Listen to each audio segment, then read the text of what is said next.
Hey, HYHAT listeners. This is your producer, Sam, here. The episode you're about to listen to is our fake coming back story, or our fake return from our absence. So this is an episode we recorded back in July. We thought we were coming back after a month-long absence when, if you listen to the last episode, we actually came back after a 4-month absence. So this is a little trip down memory lane, but kind of a false memory, a memory that never was. So I hope you enjoy, and we'll be back to normal uploads next week. Welcome to the ultimate podcast experience with conversations about politics, religion, finances, and the meaning of life, and all the other subjects and stories that Nana told you not to bring to the kitchen table, and a whole lot more. Join our hosts, James the Red, You'll Be Back, and Sam the Slippery Smooth Producer as they settle the ultimate question, have y'all heard about this? I was literally with my mom having heart surgery. I'm in the blast zone of Sequoia. He does have an electric car, though. I think it's literally a coffin with a dish network. I ain't scared of nothing no more. The Joseph Biden administration. We just went to the moon, bro. David loves trains, so. Man, it produced some of the best bubble gum I've ever had. The Hubble Bubble. Bubble, bubble. Oh, man. But yeah, because I have an issue. And we're rolling. Well, good morning. Where we been? Who are y'all? Have y'all heard about this podcast? I feel like I've just crawled out of a rock. I've been there for months. I don't know what happened. Welcome to season 2. Yeah. We all just got back from our month-long vacation in Abu Dhabi. Sam was on a top secret reconnaissance mission. It was. To the Republic of Congo. What did we do in the last month? We launched The Heart of Darkness. We helped launch a new golf tour called the LIV. You may have heard about it. That's what we were doing in the Middle East. The LIV. No, what other outlandish lies could we tell about why we've been gone for a month? Well, I do have an outlandish story. It's not a lie. It's actually true. But our friend Sam, the vegan, has gone even further into his slide into the other direction. He's now driving an electric vehicle. I am. So I am. And there's a story there too. And it got in a wreck last night. Well, that's just we've used the word karma before, but I think it's kind of like karma. I think that's life just kind of making fun of you for buying an electric vehicle. It wasn't my fault. I mean, I do work for a top secret federal agency that has some hand in producing electricity, so I guess that was my argument. Applaud Chelsea was really that. worried about it. She's like, but what about the electric grid? All that stuff. And I was like, well, I get it. That's a concern. But I said, if you think about it, what's the more centralized or what's the more controlled resource? It's oil. That can get cut off like that. And there's no way for us to. No, it can't. In case you did not see the grand muscle of the United States and its leadership this past week, we went over there and we told those Saudis that if there's anything they could possibly do to help us, we'd be much grateful. Yeah, so we generate. They're like, you can pound sand, Mr. President. But we generate electricity right here in Chattanooga. So it's on multiple sources. I've mentioned this before, and it's kind of true. funny. I played in a golf tournament this past weekend. Do we have a golf story segue? No, this is nothing about golf. I played so poorly that I don't even want to talk about the golf. But the guy that I played with is a retired train engineer, and he's been out of he's been retired I think for about 9 years. And I said, "Do you miss it?" He goes, "Not a bit." But we were talking about coming to Chattanooga and the incline and all the intricacies of basically getting trains over mountains. I'm pretty fascinated by that. David Little, shout out to you. David loves trains, so he'll. I know he's anxiously awaiting this podcast. We love David, so.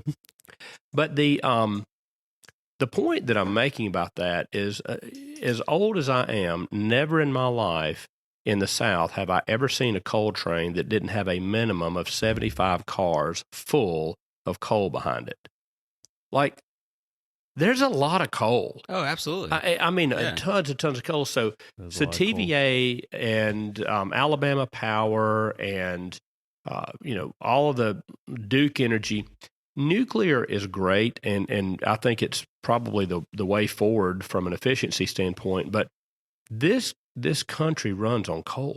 Yeah. And I don't, Yeah. and if you go and you plug an electric vehicle in somewhere and there's juice running to that charger, it came on one of those coal trains. Well, I tell you what, there's a couple of things. Smart grids out in Texas, California are already starting to get to the point where they're telling people when they can and can't charge their cars. What? Because the electricity is not an unlimited resource, No, it's right? not. It has to It's be not. generated and made. It costs a lot of money. So there's that. And then number two, I think also a very important factor, you're talking about coal. What would you rather have? Would you rather have a landscape that's dotted with, windmills and solar panels? So like you're driving down the interstate and you look and you see what today in Tennessee, you see these like pristine, like swaths of beautiful green pastures. Yep. Would you rather see them dotted with, this inferior energy production mechanism, the solar panels or the windmills, which can't even produce enough electricity to actually properly, provide the electricity we need? Or would you rather have one tiny coal plant tucked out in the middle of nowhere that nobody sees, right on the edge of some river, and that generates electricity for the entire valley? Yeah. That's what Or we even have here better, today. a good compromise is nuclear. Like I'm a big nuclear. I mean, I am too. And aren't they talking about making like the little nuclear? Yeah, so the plants? small Like, modular reactors I love will be that. the new technology. I love that. It's safer. Clean, it's pretty safe. cheaper. Like, whatever. So we Whatever. recently, maybe a year ago, we watched that Chernobyl documentary, which is pretty. I mean, it is crazy. Yeah. You know where that is, by the way? Chernobyl. Yeah, Ukraine. it's in the Ukraine. It's in It's in the the Ukraine. Ukraine. That's exactly where where they're fighting. Have right you now. ever seen the documentary? It's a fascinating documentary I gotta watch about the meltdown of that plant. Yeah. But it was also an interesting look into that culture that the nuclear plants over there are not ran by civilians. That is a military installation, Right. and there's a chain of command and all these things. But then we recently watched the 7 Mile Island thing, and I didn't realize, but that thing like melted down within like 90 days of starting up, and I get it, like, nuclear meltdown is really bad, but I think we've just come a long way technologically, what we Yeah. understand about it. Yeah. So it's, I'm not fearful. Like we live really close to, what's this one up here? Sequoia. I'm in the like blast zone. But, of like, Sequoia. I mean, I'm not or whatever. when I grew up as a kid and I'd see those evacuation signs all around because of Browns Ferry nuclear plant, I was a little, it's a little unnerving, but I don't know, man. It's like because we also live in Tornado Alley. So There's like, an interest in keeping Yeah. people, terrified about stuff, and that's exactly what happened to me when I was a kid. I had teachers and stuff that were like anti-nuclear energy. Yeah. And they'd scared Excuse the bejesus out of me all the time about it, and it's just like, well, listen, I ain't scared of nothing no more. Old as I am. Ain't that the truth? well, can we talk about that for a Let's get second though? numb Can for we a talk while. about just the power of fear? Mhm. So because here's what got me thinking about this. We are 2 years now into this experiment where a virus that has a 99.9% survivability, right? I'm just throwing that out there. No matter what side of the political spectrum you're on, it doesn't matter if you're a communist or if you're a freedom-loving, constitutional-loving American. It doesn't matter. We all know scientifically, the science has proven this beyond the pale. COVID-19 had a survivability rate of 99.9%. And in fact, if you're hearing this podcast, chances are you're one of those. That's right. One of those. So 2 years ago, we had this virus with a 99.9% survivability rate. And we went into a state of emergency. So I just want to think about that phrase, Still in a state of a state of emergency. And so you think about all of the accompanying power and all of the accompanying just like control that comes out of a state of emergency. And then you ask yourself, should we have been in a state of emergency? Well, the answer is absolutely no. And I'm really glad you brought this up because there's 2 points of reference I want to give you. My mom, you guys, I've told you offline, but my mom had a pacemaker put in yesterday, and sorry about that. she's doing great, dude. I mean, like, she's been in and out of the hospital, and so about, I guess, let's call it 4 weeks ago, she was in the hospital with a heart issue. And I'm not going to name these places because I don't want to get people in trouble or riled up who work there, but the hospital she was in, I was going to visit her, and they had enacted a mask policy there.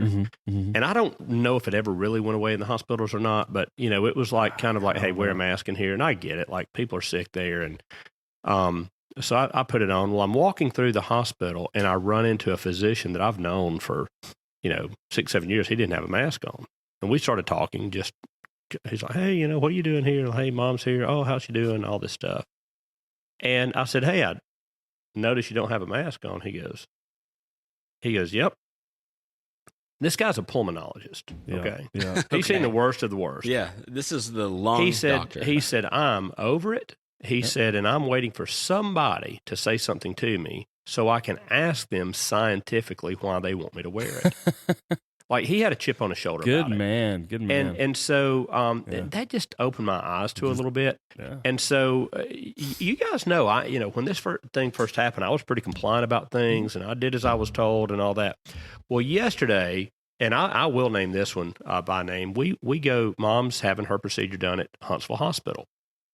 And I'm going to give you a few things that I saw. The first thing I saw was I pull up, and there are about 9 signs in the parking deck pointing you to the smoking area. All right. They could have easily made the same sign say, this is a no smoking campus. This is a hospital. And so I get out. Well, the first guy, he's puffing his cigarette, and I'm smelling it, secondhand smoke. And it's not, was it good? He's not Did at the it smell smoking. No.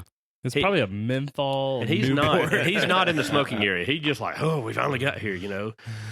Let me go in here and see my lung doctor. And so, all right. So that was the first thing. Well, So then I true. walk in, and they've got these signs, and you'll love this.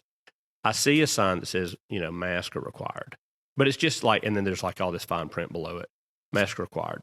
So I go over to the guy. There's a security guard there, so I grab the mask and I put it in my pocket. And I walk, and I start, and maybe it's because it's 5:30 in the morning. I'm just not. You're just a little more cranky at 5:30. I'm a little cranky. It's You'll not got my chip normal on his shoulder. It's not my normal personality, I guess, except for at 5:30 in the morning. And I'm just like, I'm walking through there with a chip on my shoulder, like I'm waiting on somebody to tell me something. Well, I go as I'm walking into the main part of the lobby. I look over, and there's like an information desk, and a young lady sitting there, no mask on. All right. Well, then I go up, and I know where I'm going, but the security guard stops me. He goes, "Excuse me, sir, can I help you?" And I said, "Yeah." I said, "I'm going up to the 3rd floor. My mom's about to have a procedure." And he goes, "Oh, well, I need to give you a visitor badge then." And I was like, "Okay." He's like, we're limited the number of people, blah, blah, blah. So he gives me this badge, and writes my name on it, and I've got it stuck on, and I keep waiting for him to say, you need to put a mask on. And to which I was going to reply, I tell you what, once you get your employees to, I will.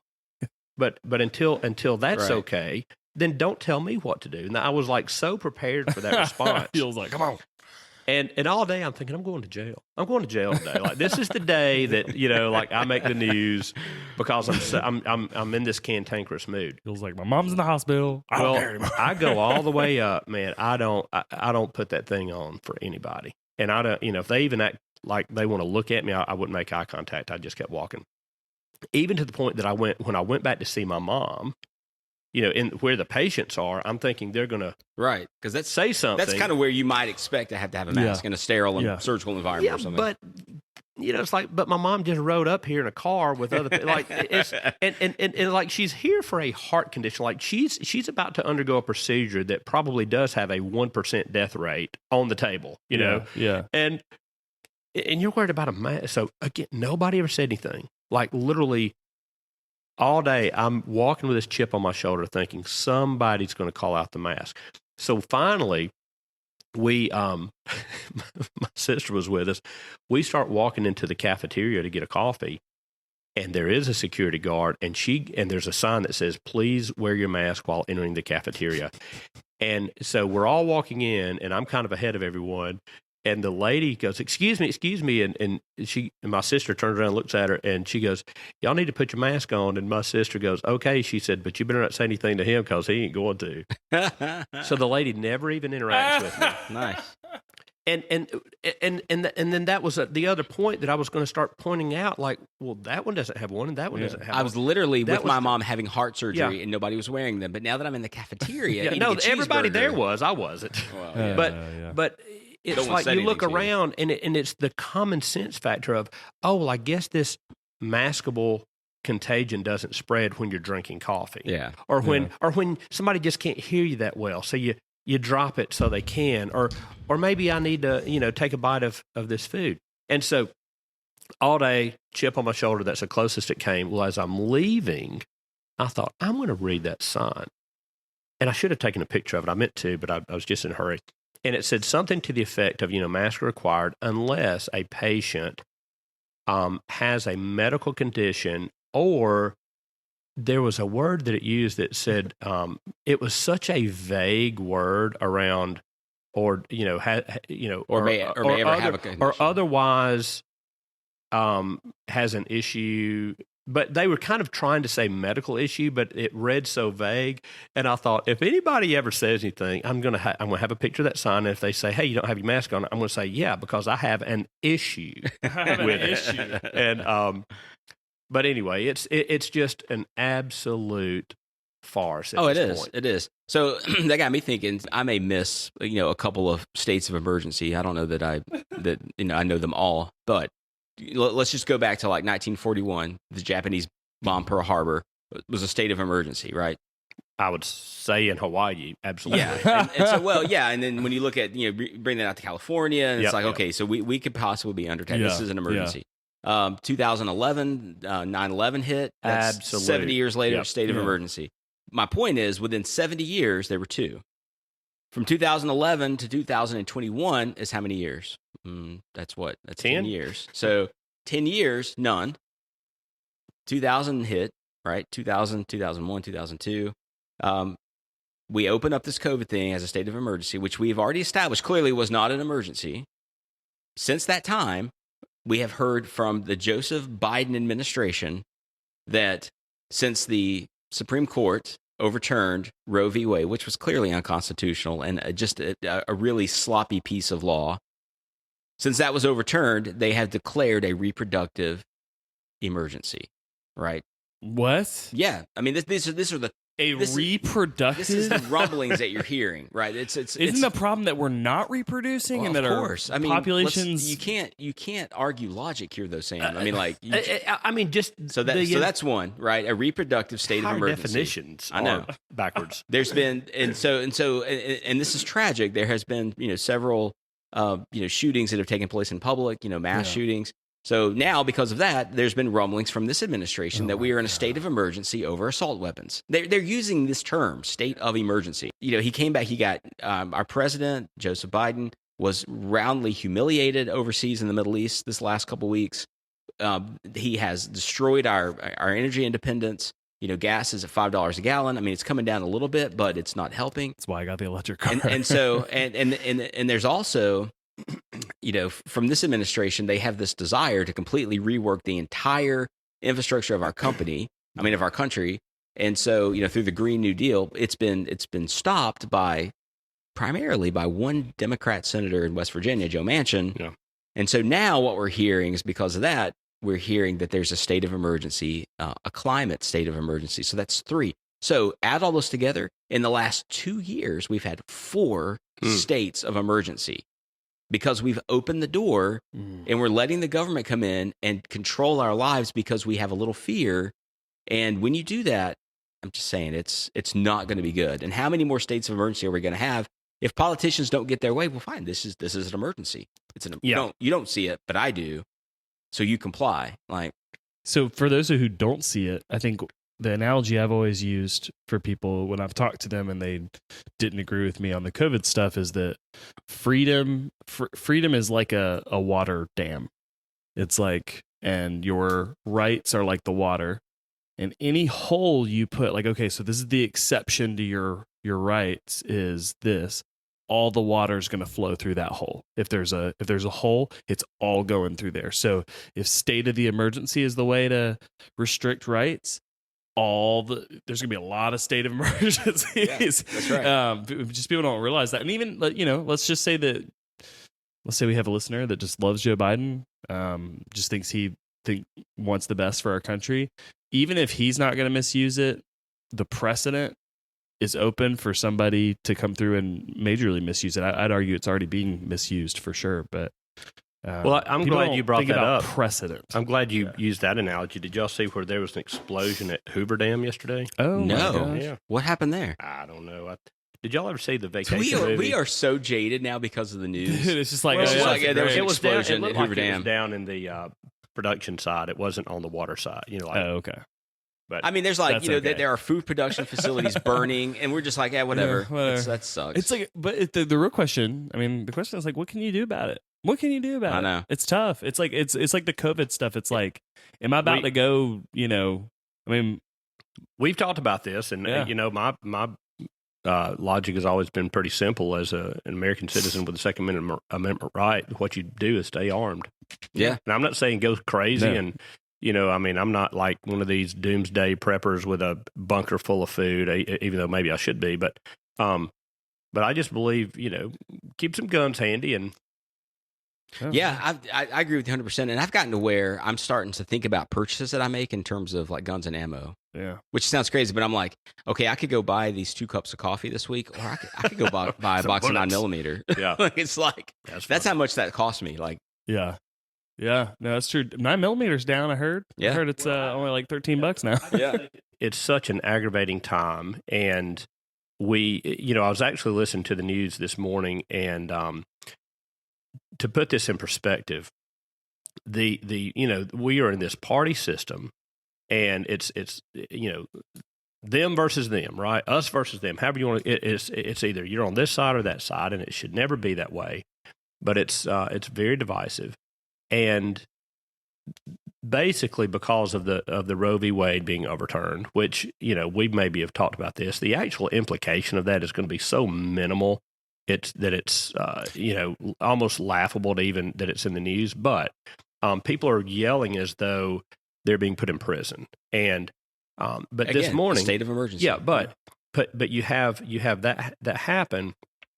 And here's how I'm framing this and the news was saying this. The Democratic Party understands that in these midterm elections that they are about to have their lunch absolutely eaten, because this economic meltdown, which has affected every single American, is going to probably cost them severely. And we've seen this in history. Like, it happens on both sides. Who was it Bush that said it's the economy stupid? I've heard that phrase, but I don't know where that came from. Bush didn't say that. That's too quippy. But it's the economy, stupid. Like, that's why people are unhappy. You know who that is? James Carville is the political commentator that was it? That. Okay. Yeah. And it still is. It's the economy, stupid. And so what happens is, and this is what I heard on the news this morning, that there is now legislation, and you guys probably saw this on the news this morning or yesterday, to where the House of Representatives has put a bill through to codify marriage rights. Yeah. Okay. And what they're saying is because of what Justice Thomas said, next they're coming after your right to get married. And the news was like, yeah, but when they proposed that to the Republicans said, no, there are no plans to change anything on that. And what the news then pointed out was, they know that this would never pass, but it's got to be a talking point to get people riled up, because if they don't divide us even further, they're about to get smeared in the midterm elections. Just with the revealing of a lot of the abortion procedures and things like that, and there's been some former abortion doctors that have really pushed that with, like, I mean, they're cartoon little videos, but they're pretty graphic on this is what abortion looks like at first trimester, second trimester, third trimester. And it's like it every time somebody watches that video, they more or less change their mind about abortion because it's so horrific. And I think the great thing about Roe v. Wade being overturned is it takes the excuse away from a lot of these even Republican congressmen who've just always pointed to it. Well, we can't really do anything because Roe v. Wade, and we can't do that. And honestly, the pro-life, I don't know if you've been following this, the pro-life kind of establishment has been one of the biggest barriers to getting pro-life legislation. I have thoughts on that that you guys are going to think are very cynical because they're very incremental about things, and then there's a lot of legislation. So when Roe v. Wade was overturned, there was a lot of legislation that restricted abortion that had been passed by pro-life that now kind of, because now that there's no other laws in the book, if you have a law restricting saying, there's kind of a passive, like, it's okay to do it. So a lot of the pro-life legislation is the only reason in some of these states that there's still abortions going on. Because if there wasn't a law saying that it was okay, or saying, it's okay up until this point, like, there would be no laws saying it was legal. So it's almost like they've cut their nose off to spite their face over the last 30 years or 40 years. And I wonder if a lot of that is, if you're a car mechanic, it's not in your best interest. Well, just to make this even more simple, remember when we talked about this planned obsolescence? Yeah. You don't work yourself out of a job. Mm-hmm. It's against your best interest. It's like the Susan G. Komen, we've been running to cure breast cancer for a long time. Right. And it's like, and we're going to run and run. I was confused. Because when we run, I was confused as a kid. I'm like, man, have they not figured this out yet? Yeah. I'm glad you mentioned that. I'm glad you mentioned that, because that's the other thing. So I'm in the hospital yesterday. Here, mom comes out of she's diabetic.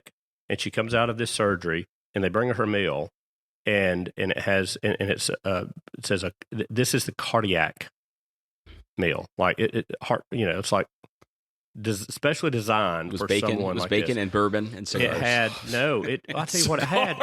It had a cookie, a roll, and there was something else that maybe mashed potatoes. That there were probably over 50 grams of carbs on that plate. And I looked at the lady when she came in. I said, why in the world would you serve a diabetic heart patient this many carbs in one setting? You should have said, show me the scientific evidence. Well, the scientific evidence would tell you that most heart attacks happen within a high carb meal. That's right. Within 2 hours of a high carb meal. Yeah. And 50 grams of carbs is a high carb meal. I'm telling you guys, I'm not here to tell you all about ketogenic diets, but they basically reverse heart disease. Like, for the most part, they take all the bad away. And I didn't say vegan; I said ketogenic.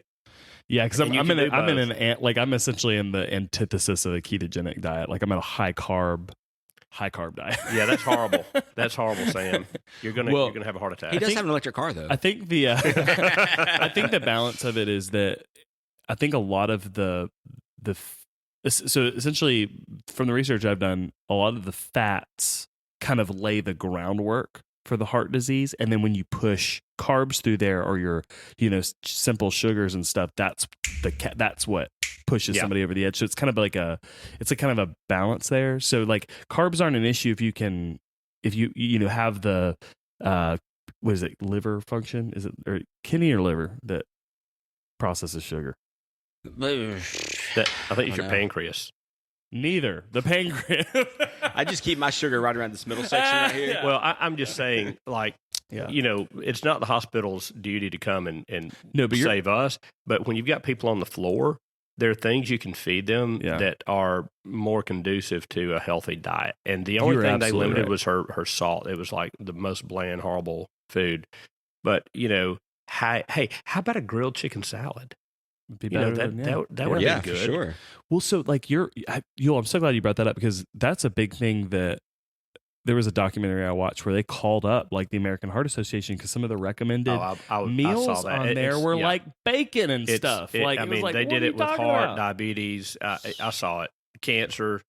Anyway, well, listen, we have gone now for quite a while, and we've not really told our listeners that we love them and we've missed them. Love you guys.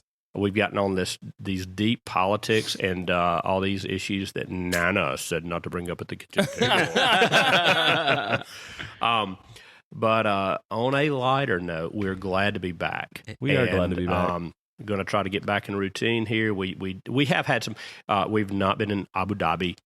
Starting the live tour. Nobody has offered to pay me even $1,000 to come over there and play golf. Maybe if they could get some blooper reels out of me, they'd pay me something, but not to go when. But we have had some travel, and we've had some medical stuff that we've with family and friends we've tended to. Sam wrecked his leaf last night. I smoked a leaf last night. So, but anyway, we're glad to be back. And with that said, on a lighter note, I wanted to bring up one of the things I've been fascinated by in our absence is this new James Webb telescope and what it is seeing. I don't know if you guys saw this the other day, but the frame of reference on this was imagine holding a grain of sand at arm's length and pointing it up to the sky, and you look at that, and then they produced a picture, and they said, this is what's in that picture. A grain of sand, and it's like, and they go out, and it's like all these millions of stars and galaxies and all this, and they determined that was 15 billion light years away. That's how far away. So, I mean, can we say vast? Can we? I mean, like, how do you even? That sounds vast. Even before something like that was ever discovered, it's like you can't wrap your mind around how big it all is, and then you look at that and you're like, that's 15 billion. Yeah. In my best Austin Powers voice, light years away. So tell us about the Ken. What is it? Ken Powers? No, what the Ken Burns power? What? What, the telescope? The way? What's it Yeah, called? what's it called? James Webb. The James Webb. Ken Burns. So what it is NASA. I know nothing about NASA this, had launched this new space telescope that makes Hubble look like a set of binoculars. I mean, it is capturing images in space unlike anything that we could have ever imagined. Well, Hubble's old, right? Yeah, it's pretty old, and like, and Hubble has produced some great things. I remember growing up watching, seeing some of the things that it produced. But it produced some of the best bubble gum I've ever had. The Hubble bubble. Oh man, I used to love that stuff. Just shoots it down into the atmosphere. I was more of a Hubble Yum man. I don't know if he gets either one of those. Do you? I don't. Yeah, I don't think kids even eat bubble gum but anymore, do they? Go ahead and do yourself a favor and go through and start flipping through the images that you've seen. Even some of the planetary images, they're showing more crisp views of like Jupiter and things that like it's just amazing. It is just amazing. What amazes me is that this thing looks like an old record player from the 1930s that would sit on a desk somewhere, or it looks so bizarre. Wait, what? And it's just floating through space, capturing all these images. So where do you go? Fake. What is that? That looks crazy. That was the telescope. Is there a place where you can go and actually get some? Look, I'd love to get some stories about that in images, but I just don't trust most of the mainstream media, so I don't go to any of that. Definitely not CNN. Go to NASA's website. I bet they have it. Okay. Okay. Wait, are you saying you don't even like to visit? Like you won't like just even get? Hold on. I got it. No, I don't want to go to websites that I think are giving me false information and are lying. Well, this is a very definitive question for you, that. And this will determine whether or not you should spend any time on this. Is do you believe that man has stepped foot on the moon?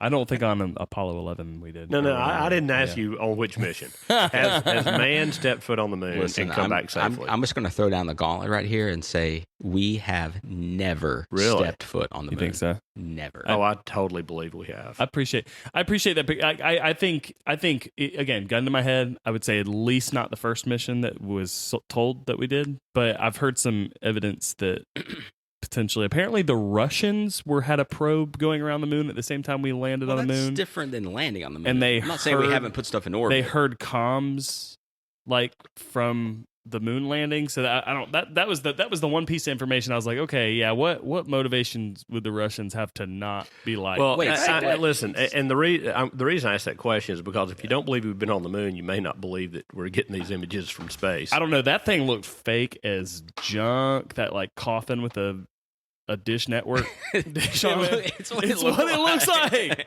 I was trying to take this seriously. I was like, I think we can put telescopes into space, and then that thing came up, and I was like, what the crap? Listen, if y'all are right, this is the equivalent of a kid being told there's no Santa Claus. Dude, I think that's a lot of it because I think we've been to low Earth orbit personally. That's Yeah, but it's for like, sure. how do you get through the Van Allen radiation belts? And So- then they're like, it's the technology. It's too hard to get back, and it's like, but then they brag that it like was a calculator, or like that this has more computing power. So I'm like, well, we have iPhones now, so Yeah. that's Look at beautiful. that. I mean, it's beautiful. Now that's Jupiter. That's Jupiter. So there's it looks like a big old giant copper marble. Yeah, hopefully it's not a marble. Well, I tell you what, man. I recently, I don't trust them. I agree. I recently, when we went and saw the blood moon, there was a pretty high-powered telescope there, and the guy pointed it to Saturn. To Saturn. And as small as it was, you could actually see the rings. Yeah, I on mean, Saturn. I think obviously we can take pictures of this. Well, stuff. what about Uranus? I feel bad for Pluto. I saw a bumper They've sticker. never today gotten that pictures said, of that. It said, "Oh, Pluto, we barely knew thee." Pluto. Yeah, I mean, for a planet that never knew it was identified, and then to be Yeah. unnamed, Unceremoniously as a planet, kicked out of I will say of again, the I'm kind of planets. on the fence about the space stuff. There's a couple statements on either side that I don't agree with. One being on the we haven't been side of like, I think we do largely have some of the technology. Like I think we conceivably could do it, but then the other side that says that I heard this argument is the stupidest argument. It's like it would be harder to fake it than to actually go. And I'm like, when is it ever harder to fake something? Because you can cut corners when you fake stuff. It's like, Well, I guess Well- the biggest hurdle would be just I was talking about this week with, I think it was Andrew. We were talking about just conspiracies in general.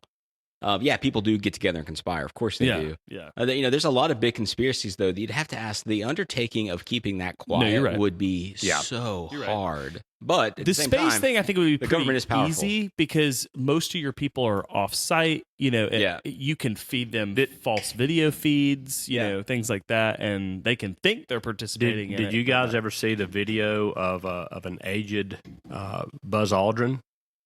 I think it was. He's the guy that's still alive, right? Did he Is that recently? the guy die? that punched the person Yeah, for he punched the questioning? guy. whether- Yeah, the He guy never came landed on the and moon. He he goes, just "My went God, and hit I'll him." punch you right in the Yeah. mouth." Yeah. So Well, and I don't know if you've seen the interviews after that mission. Like those guys, and it could be, well, we just saw space and we just were on the moon, and maybe it's an existential crisis. That could be the face we're seeing, but it was also just like they're just sitting there like. You think maybe they were under the influence of some kind of like narcotic Well, or psychotics? Well, two things. They didn't look happy. They didn't look like we just went to the moon, bro. Well, I want. There's two things. We're going to Disneyland now. That was- Two things, and you asked about faking it. There's an old Jerry Clower saying about one of the Ledbetter boys, and said he'd rather climb a tree and tell you a lie to just stand here on the ground and tell you the truth. So you do have people like that, who will go out of their way to lie to you. True, But I do believe most of the space stuff is true. I do. I mean, that's me. So, I've come around on a little bit of it. But what I would tell you though is, I remember watching Elon Musk had sent up a rocket See, I like him. with some people in it, and I think it was one of the private things. And now this isn't a planetary thing. This is like, hey, we're going to go in space, we're going to orbit, we're going to come back down, and it was short. And I just remember watching it. I was like, this is really cool, a civilian doing these kind of things. Yeah. But I remember when they came back, it was very uneventful. Like there was one guy that was like, woohoo, look, and everybody else was just kind of like, looked like, they just got off a roller coaster ride. That is so bizarre. Like, if Dude, you've been to I know that's That's kind of it, but nobody Space, seemed to, I guess when you're a billionaire, like it takes a lot to impress you. Maybe you hear about jet lag They're and like, stuff. Maybe darn it, that's that like wasn't- severe. Maybe that just takes a real physical toll on you or something. Hey, You're technically maybe a time traveler. maybe their underwear was full of something they just didn't want to talk about it. Maybe they fell into a wormhole and they aged 8 years. You just couldn't see it. They're or like, I something. thought I could pee in space and it would just float around, but then when I got home, Okay, Well, this all took right, a really so- weird turn. I'm sorry. Hey, I've got one more political we thing. can cut that out you'll if you want me start to. I've got one more political thing, and this one just popped up on my radar. And if y'all haven't heard about it, just go look at it. Have y'all seen this video that's come out of Herschel Walker? No, what's happened to him? Oh my goodness! Is he just imploded? Is this the It's- guy that plays it's in horrible. Wait, Herschel? Herschel He was a Walker- Heisman yeah. Trophy winner at Georgia Okay. years ago. He's running for Senate. U.S. Senate. In You know what I Georgia. thought of? There's The Walking Dead, and I think there's a Herschel He has- Walker in he The has Walking no- Dead show. He That's has what I was no. thinking. He has no qualifications to be a politician. Oh, I mean, okay. like, he shouldn't be there. Yeah. Might be better in that my way. opinion, my humble I hate opinion. when they have qualifications. But he just, I do too. It's like, what are you talking about? He's not been endorsed by the political establishment. like, good. He just did he just was giving a talk somewhere the other day, and like he just goes off the rails talking about like he starts saying I was somebody, I think somebody cut him off in traffic, and he said, and I had my gun and I was mad, and I don't know if y'all knew this or not, but I've been up to Quantico and I'm actually an FBI agent, and y'all didn't know that, did you? And keeps talking, and it's like, all right, so let's unpack this a little bit. He's been to Quantico, which is in Virginia, which is where they train FBI agents. Yep. And he's actually gone through the training and become an FBI agent? I would say the answer to that is no. Okay, so he said that. That's his claim. Odd. But it's kind of like me saying, like, hey, I've been to Los Angeles, I'm a famous producer. Yeah, so that's weird. That's almost like something Joe Biden would do. Yeah, so that's the first thing he did was he actually claimed to be an FBI agent. But then he goes on to say that, like, he's driving in the road, and because he's got this training, and, he's kind of wrapping it all in like I'm responsible with guns, that I guess somebody cut him off in traffic, and he's basically, in his mind, like, I'm killing him. Like, I'm going to... Well, anytime you start talking about being I guess that's angry, what they train you to do. When you say I'm angry, and then in the same sentence you mention your gun, yeah, then you got problems. And then, he's saying I'm driving, and he said, and part of me is like, your parents raised you better than this, and then he said, and then another voice is saying, no, they didn't. And go watch the video. So okay, but then he says he gets there and he gets out of his car and he's ready to go, I guess, shoot somebody. And he says, and I looked up and the bumper sticker said, "Jesus loves you," and I just stopped. and it's like, would had that bumper sticker not been there, would Herschel, instead of being a U.S. Senate candidate, just be another wayward athlete in prison? I believe firmly in the providence of God, so I guess that bumper sticker is going to be there because it's go watch the video. It is like it is his undoing politically. He's done. Oh yeah, there's no recovery. You can't say that. Do you know what that means? He's done. That means they're going to continue to have a communist senator in Georgia. Maybe, but unfortunately, they got the wrong guy to run again. Doesn't that bother you when, like, Biden should be the easiest president in the history of presidencies to unseat, and the party will probably get, like, who knows? Except for the fact that he wasn't Sam. They'll get Sam again. If you believe that we landed on the moon, then you'll easily believe that Joe Biden won the presidency. So I'm just saying. You gotta question stuff. You got to be like, did he really win? Well, did he really win? Again, that? a lot of people have commented about, just going back to like how the lunar lander looks like. Somebody with a $50 Home Depot budget threw something together. That freaking satellite is literally a coffin with a dish network. Dude, he's torn up over that. Dude, James Webb. I was like open. I was like, I don't know if we have a satellite up there, but like I'm open minded. And then I'm like, no, okay, that's not real. Yeah, you would think that it would look a little bit more impressive than that. I don't even get the functionality of that. Like, why is it shaped like that? It's so weird. If you're listening to the podcast and you haven't seen it, just go Google. Don't go to Google. Go to DuckDuckGo and get on an image and find an image of the James Webb Telescope. And then I'm sure there are some good conservative sites out there that will show you those pictures. Friends, neighbors. I'm sorry. You've waited for weeks for this, and we have delivered. For you all to get excited about something. Can I read a review real quick? Let's do it. Dude, where has HYHAT gone? And I responded, and they said, this is not good for devoted listeners that schedule their weekly commutes around the release dates of their favorite shows. You guys should set aside a full day and knock out enough backlog content to cover outages. Sorry, I'm looking at this freaking telescope. Well, it's real, Sam. Believe it. What? All right. So, to our devoted and loyal listeners, Sam just lost all work productivity this week because he's going to be investigating this telescope that's out there taking wonderful pictures for us all to enjoy. Dude, and what we're not upset about is that I think it cost about $1 billion in taxpayer money to put up Dude, there. That's what I'm concerned about. All right. I don't know. The jury's out. We'll Chattanooga, the world, everyone, we love y'all. We'll see you next week. All right. See you guys. The Have Y'all Heard About This podcast is produced by Play It By Ear Audio. Leave us a review, like us, rate us, or subscribe on whatever podcast platform you use. If you wish to contact us or you have a suggestion for the show, email us at hyhatpodcast@gmail.com.